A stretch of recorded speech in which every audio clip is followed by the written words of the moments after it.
Friends, welcome back to the channel. ನೀವು ನಮ್ಮ ಚಾನಲ್ನ ಸಬ್ಸ್ಕ್ರೈಬ್ ಆಗಿಲ್ಲ ಅಂದರೆ ಪ್ಲೀಸ್ ಸಬ್ಸ್ಕ್ರೈಬ್ ಮಾಡ್ಕೊಳ್ಳಿ. ಪಕ್ಕದಲ್ಲಿರುವಂಥ ಬೆಲ್ಲೈಕನನ್ನು ಕೂಡ ಕ್ಲಿಕ್ ಮಾಡಿ. ಸೊ ಫ್ರೆಂಡ್ಸ್, ಇವತ್ತು ನಾನು ಈಗ 3 ವರ್ಷದ ಹಿಂದೆ, ದಟ್ ಮೀನ್ಸ್ ಇವಾಗ 3 ವರ್ಷದ ಹಿಂದೆ ಆದಂಥ ನಮ್ಮ ಮದುವೆ ಕೋಡಿಕೊಪ್ಪಲಲ್ಲಿ ಆಗಿದ್ದು. ಸೊ ಆ ದೇವಸ್ಥಾನವನ್ನು ನಾನು ನಿಮಗೆ ಇವತ್ತು ವಿಡಿಯೋ ಶೂಟ್ ಮಾಡಿ ತೋರಿಸ್ತೀನಿ. ಸೊ ತುಂಬ ಚೆನ್ನಾಗಿರುತ್ತೆ. ಕೋಡಿಮಠಕ್ಕೂ ಹೋಗ್ಬೋದಿತ್ತು, ಬೇಕಾದ್ರೆ ನೀವು ನೆಟ್ಟಲ್ಲಿ ಸರ್ಚ್ ಮಾಡ್ಬೋದು ಕೋಡಿಮಠ ಆರ್ನಹಳ್ಳಿ ಅಂತ. ಸೊ ಖಂಡಿತ ಆ ವಿಡಿಯೋ ನಿಮಗೆ ಗೊತ್ತಾಗುತ್ತೆ. ಸೊ ಎಷ್ಟು ಗ್ರೀನರಿ ಆಗಿದೆ ನೋಡಿ. ಸೊ ನೇಚರ್ ನೋಡ್ತಾ ಇರೋ ತುಂಬ ಖುಷಿ ಆಗುತ್ತೆ. ಅದಕ್ಕೋಸ್ಕರನೇ ಎಷ್ಟೋ ಜನ ಹಳ್ಳಿ ವಾತಾವರಣವನ್ನು ಇಷ್ಟಪಡೋದು. ಈ ನೇಚರ್ಗೆ ಬಂದುಬಿಟ್ರೆ ಎಷ್ಟೇ ಕಷ್ಟ ಇದ್ದರೂ ಕೂಡ, ಎಷ್ಟೇ ಟೆನ್ಷನ್ ಇದ್ದರೂ ಕೂಡ, ದಟ್ ಮೀನ್ಸ್ ಒಂದು ಸ್ವಲ್ಪ ಸೆಕೆಂಡ್ಸಲ್ಲೇ ನಾವು ಅದನ್ನೆಲ್ಲ ಮರೆತುಬಿಟ್ಟು ಆನಂದವಾಗಿರ್ಬೋದು. ಅದಕ್ಕೋಸ್ಕರ ಹಳ್ಳಿ ಜೀವನ ಕೆಲವೊಬ್ರಿಗೆ ಇಷ್ಟ ಆಗುತ್ತೆ. ಸೊ ನೋಡಿ, ಇಲ್ಲಿ ತೆಂಗು ಮತ್ತು ಅಡಿಕೆ ಜಾಸ್ತಿ ಬೆಳೀತಾರೆ ನೋಡಿ. ತುಂಬ ಚೆನ್ನಾಗಿದೆ ವಾತಾವರಣ ಮಾತ್ರ. ಸೊ ಇವಾಗ ನಾವು ಬೈಕಲ್ಲಿ ಹೋಗ್ತಾ ಇದ್ದೀವಿ. ವಾಕಬಲ್ ಡಿಸ್ಟೆನ್ಸಲ್ಲೇ ಇದೆ, 2-3 ಕಿಲೋಮೀಟ್ರ್ ನಡ್ಕೊಂಡು ಹೋಗ್ಬೋದು. ಬಸ್ ಬೆಳಗ್ಗೆ ಟೈಮ್ ಅಥವಾ ಸಂಜೆ ಟೈಮ್, ಇವಾಗ ತುಂಬ ಬಿಸಿಲಿರೋದ್ರಿಂದ ನಡ್ಕೊಂಡು ಹೋಗೋಕ್ಕಾಗಲ್ಲ. ಮಗು ಇಟ್ಕೊಂಡಂತೂ ನಡೆಯೋದಕ್ಕೆ ಸಾಧ್ಯನೇ ಇಲ್ಲ.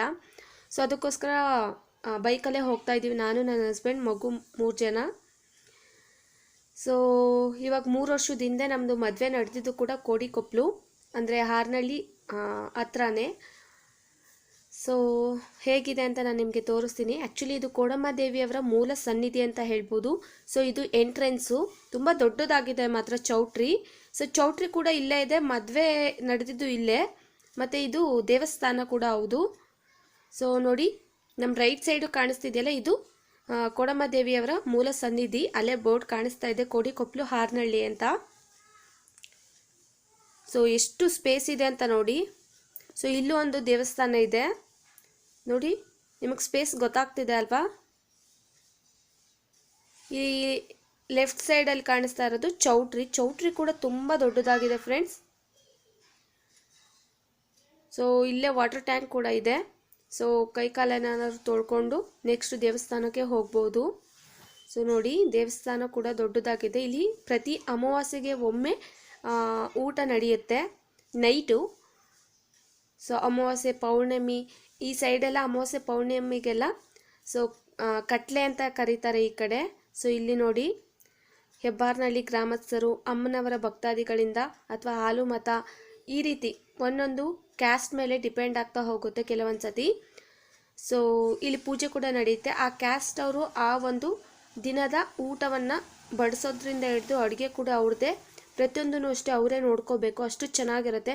ಸೊ ದೇವರು ಕಾಣಿಸ್ತಿದೆ ಅಂತ ಅನ್ಕೋತೀನಿ, ಬಟ್ ಕ್ಲಾರಿಟಿ ಸಿಗ್ತಾ ಇಲ್ಲ ಅಂತ ಗೊತ್ತು. ಬಟ್ ನನ್ನ ಕೈಲಿ ಎಷ್ಟು ಸಾಧ್ಯನೋ ಅಷ್ಟು ವಿಡಿಯೋ ಮಾಡಿದ್ದೀನಿ. ಮಾಡ್ಬೋದಿತ್ತು ವಿಡಿಯೋ, ಬಟ್ ಅಲಂಕಾರ ಇನ್ನೂ ತುಂಬ ಚೆನ್ನಾಗಿರುತ್ತೆ. ಕೆಲವೊಂದು ಸತಿ ಅದ್ಭುತ ಮಾತ್ರ ನೋಡೋದಕ್ಕೆ, ದೇವರನ್ನೇ ಪ್ರತ್ಯಕ್ಷವಾಗಿ ನೋಡ್ತಾ ಇದ್ದೀವಿ ಅನ್ನೋ ರೀತಿ ಇರುತ್ತೆ. ಸೊ ತುಂಬ ಚೆನ್ನಾಗಿರುತ್ತೆ. ಕೆಲವೊಬ್ಬರು ಅಪ್ಪನೇ ಕೇಳ್ತಾಯಿದ್ರು. ಸೊ ನಿಮ್ಗೆಲ್ಲರಿಗೂ ಕೂಡ ಒಳ್ಳೇದು ಮಾಡಲಿ ಅಂತ ನಾನು ಕೂಡ ಕೇಳ್ಕೊತೀನಿ ದೇವರನ್ನ. ಸೊ ನೋಡಿ, ಇಲ್ಲೇ ಕಟ್ಲೆ ನಡೆಯೋದು, ಅಂದರೆ ಅಮಾವಾಸ್ಯೆ ದಿನ ಊಟ ಹಾಕ್ತಾರೆ ಇಲ್ಲಿ. ಸೊ ಜಾತಿ ಮತ ಅನ್ನೋದು ಏನೂ ಇಲ್ಲ, ಎಲ್ಲರೂ ಬಂದು ಊಟ ಮಾಡ್ಬೋದು, ಅಷ್ಟು ಚೆನ್ನಾಗಿರುತ್ತೆ. ಸೊ ಇವಾಗ ಕಂಪ್ಲೀಟ್ ದೇವಸ್ಥಾನ ಯಾವ ರೀತಿ ಇದೆ ಸುತ್ತಮುತ್ತ ಅನ್ನೋದನ್ನು ತೋರಿಸ್ತೀನಿ ನೋಡಿ.